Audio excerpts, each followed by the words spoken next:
लोकसभा अध्यक्ष ओम बिरला आज रांची के बिरसा चौक पहुंचे, जहां उन्होंने अमर शहीद भगवान बिरसा मुंडा की प्रतिमा पर माल्यार्पण कर श्रद्धांजलि अर्पित की। इसके बाद वे बिरसा मुंडा म्यूजियम पहुंचे और ऐतिहासिक स्थलों का निरीक्षण किया। पत्रकारों से बातचीत में ओम बिरला ने बिरसा मुंडा को जनजातीय स्वाभिमान और आत्मसम्मान का प्रतीक बताया। उन्होंने कहा कि भगवान बिरसा मुंडा का संघर्ष आने वाली पीढ़ियों को प्रेरणा देता रहेगा।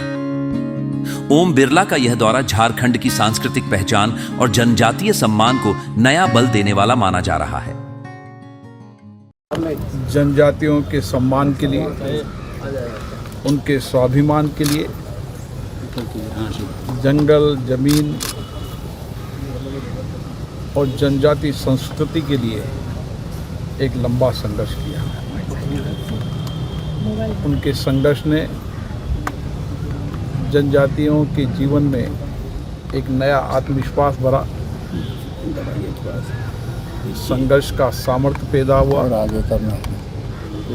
वो लंबे समय तक इसी रांची की इसी जेल पर है। आने वाली पीढ़ी जब भी यहाँ पर आएगी, भगवान बिरसा मुंडा जी के जीवन, उनका समर्पण, उनका संघर्ष, उनके जनजातियों के सम्मान, आत्मसम्मान, जंगल जमीन के लिए संघर्ष की नई प्रेरणा मिली। सर, हाल के जनजातीय समुदाय का इस देश के विकास में बहुत बड़ा योगदान है। उन्होंने देश में जंगल जमीन बचाने को काम किया, हमारी संस्कृति को संरक्षण करने का काम किया।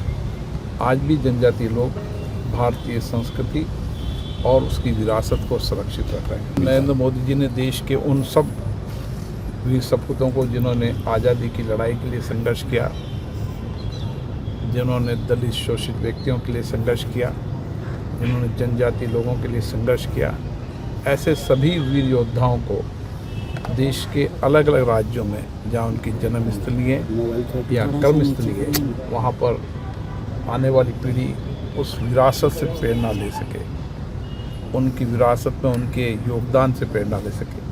इसके लिए प्रयास किया है। निश्चित रूप से इस प्रयासों से आने वाली पीढ़ी को देश और राष्ट्र की सेवा करने की नई दिशा